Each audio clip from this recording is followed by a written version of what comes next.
नई दिल्ली के पंजाबी बाग स्टेडियम में 29 मार्च 6 अप्रैल 2025 तक एकल भारत लोक शिक्षा परिषद के रजत जयंती वर्ष के उपलक्ष्य में एकल श्री राम कथा का भव्य आयोजन होने जा रहा है। इस 9 दिवसीय आयोजन में प्रसिद्ध कथावाचक भाई श्री रमेश भाई ओझा जी के मुखारविंद से श्रद्धालु राम कथा का अमृतपान कर सकेंगे।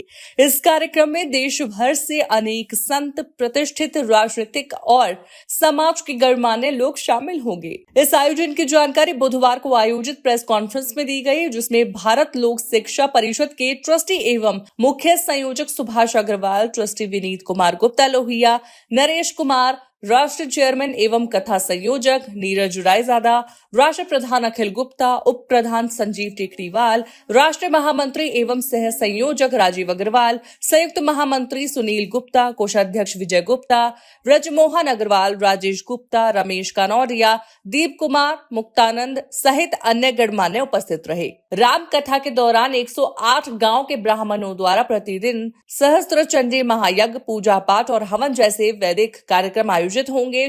इसके साथ ही सांस्कृतिक कार्यक्रम, भव्य एकल श्री राम मंदिर की आलोकित झांकी और एकल प्रदर्शनी का भी आयोजन किया जाएगा। आयोजन के कुछ प्रमुख आकर्षणों में शामिल हैं 501 सौभाग्यशाली महिलाओं द्वारा भव्य कलश शोभा यात्रा, गांव के बच्चों द्वारा प्रभु श्री राम के बाल रूप का जीवंत चित्रण, लाइव एकल स्कूल, लाइव कंप्यूटर लैब और विभिन्न आयामों की प्रदर्शनियां। कथा का हर एकल स्कूल में लाइव प्रसारण किया जाएगा। इस आयोजन का उद्देश्य सभी धर्मों के लोगों को राष्ट्र प्रेम, राष्ट्र धर्म और राष्ट्र निर्माण के लिए प्रेरित करना है।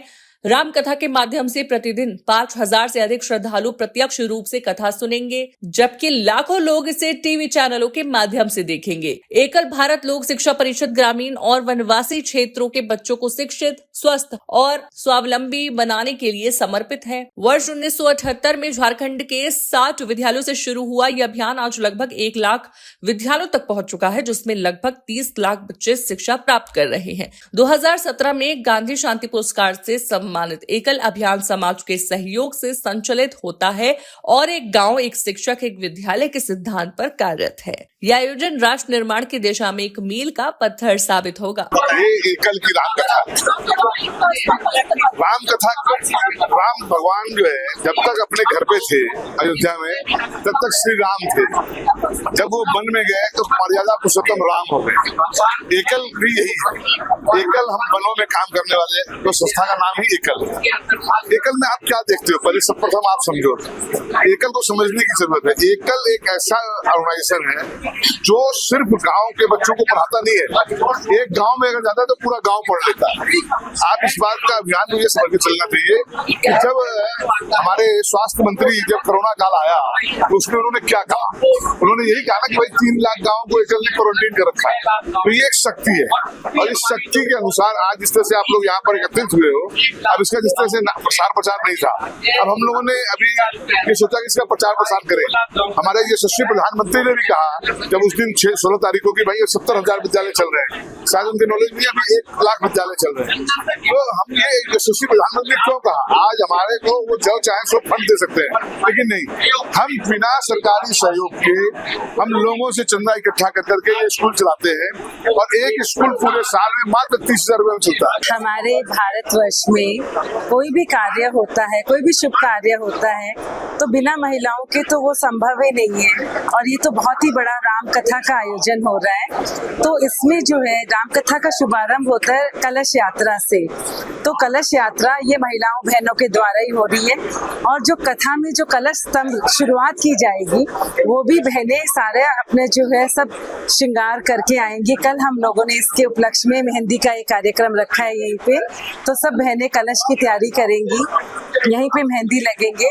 और 29 तारीख को जो कलश यात्रा रहेगी उसमें सबसे पहले कथा का शुभारंभ कलश यात्रा से शुरू होगा और बहनों के द्वारा ही अपना जो है कलश का घट की स्थापना की जाएगी और कथा प्रारंभ होगी। तो महिलाओं की भागीदारी हर कार्य में सबसे पहले है। तो उसका मेन कारण क्या है, हमारे जो श्याम जी गुप्ता मेंटर जो हैं, जिन्होंने कि आज एकल को इतना बड़ा पहुंचाया, वो ये कहते हैं हम राम जी की सेना है, हम राम जी की सेना बन के काम कर रहे हैं, हम मालिक नहीं है। और एकल जो सेना बन के काम कर रहा है इसलिए राम कथा कर रहा है। और राम कौन थे? राम राजा थे, लेकिन जब गांव में गए और हनुमान जी से मिले और सुग्रीव से मिले और उन्होंने जो वनवासियों की सेना बनाई, तो उसके बाद राम जो है ना भगवान राम बन गए। इसी तरीके से जो नगर संगठन के लोग हैं वो जब गांव में जाते हैं, वन यात्रा करते हैं और वन से जुड़ते हैं, एकल विद्यालय चलाते हैं, तो वो गांव से जुड़ जाते हैं, तो वो राम जी की सेना के भागीदार बन जाते हैं। तो एकल के जो सेनानी हैं, चाहे वो नगर संगठन के हैं या ग्राम संगठन के हैं, वो लोग राम जी की सेना है और राम जी हमारे आदर्श हैं और हनुमान जी हमारे आदर्श हैं। उसके कारण से एकल जो है राम जी को और हनुमान जी को बहुत मानता है और इसलिए ये धार्मिक कार्य के साथ साथ राष्ट्र निर्माण का कार्य भी है, शिक्षा का कार्य भी है और सबसे बड़ा बात यह है कि संस्कार का कार्य है। संस्कार से हम संस्कारित कर रहे हैं लोगों को। दुनिया की आपने जितनी क्रांति सुनी होगी, जैसे कि वर्ल्ड वॉर 2 हुआ, चाहे वो रशियन क्रांति हुई, उसमें क्या हुआ? हजारों मौतें हुई, जाने गई, बिल्डिंगें टूटी, पूरी सत्ता की सत्ता पलटी गई। लेकिन ये एक अद्भुत क्रांति है जिसमें कोई मौत नहीं होती, कोई डिस्ट्रक्शन नहीं होती, एक ही काम होता है, मानवता के लिए काम होता है, जिसके अंदर साइलेंट क्रांति है ये, जिसकी चिंगारी उठी थी 1980 के अंदर। वो चिंगारी बन के और वो जब फैलने लगी गाँव के अंदर, तो उसके बाद 1990 के अंदर ये एक आग बन के और कम से कम 2 लाख गाँवों तक फैल गई आज।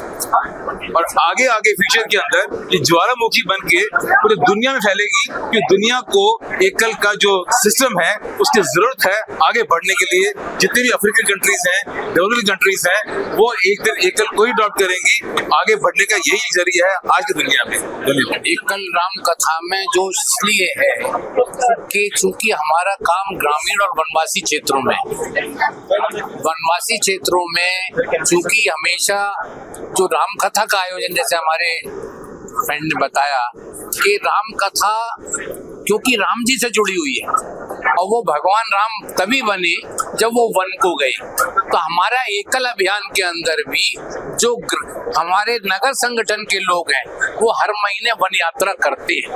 हम लोग जो भी दान देते हैं, डोनेशन देते हैं गांव के लिए, वो वन यात्रा करते हैं। वन यात्रा हमारे यहाँ कंपलसरी है कि जाके देखिए, उनकी क्वालिटी को देखिए, ताकि जो हमारे गांव हैं वो एक अच्छे शिक्षित बन सके, संस्कार युक्त बन सके। तो ये वन यात्रा भी हमारे यहाँ जरूरी होती है। तो चूंकि भगवान राम इन वनों से जुड़े हुए थे, वो 14 साल जो उन्हें वनवास हुआ था, तो इसी तरह हमारे जितने भी लोग हैं वो सब उनके मन में पीड़ा है कि हम वनवासी क्षेत्रों में जाकर उनका अगर स्तर को सुधार पाएं तो ये हमारे लिए एक बहुत बड़ी बात होगी। क्योंकि हमारा अध्यात्म कहता है कि भगवान विष्णु के जो भी अवतार हुए हैं उनके अंदर हर जो अंश है हमारे में, आपके में, सब एक एक जन जन में, गरीब के अंदर जो है भगवान का अंश मौजूद है। अगर हम उस गरीब की सेवा करते हैं, उस गांव वाले वनवासियों की सेवा करते हैं, इसका मतलब ये है हम ईश्वर की सेवा कर रहे हैं। तो पहले एकल क्या संस्था है? एकल क्या है कि बच्चों को गांव में, आदिवासी एरियो में शिक्षा, संस्कार, रोजगार, स्वास्थ्य के बारे में बताना है। हम देश में 1 लाख स्कूल चला रहे हैं और अभी हिंदुस्तान में काफी ऐसी पब्लिक है जिसको एकल के बारे में पता नहीं है। तो एकल के बारे में प्रचार प्रसार करने के लिए हमने एक धर्म का रास्ता चुना है। तो एकल विद्यालय आज हम कम से कम 7-8 हजार प्रतिदिन पब्लिक को कथा के माध्यम से इकट्ठा करेंगे, उनको एकल के बारे में बताएंगे। तो हमारा कथा का करने का उद्देश्य ही है कि लोगों को एकल के बारे में बताएं। मोदी जी ने भी एकल के बारे में बहुत बढ़िया बोला है। तो हमारा जन जन अभियान है एकल के बारे में बताना, और एकल के कारण ही हम ये कथा कर रहे हैं जिससे कि लोगों को एकल के बारे में मालूम।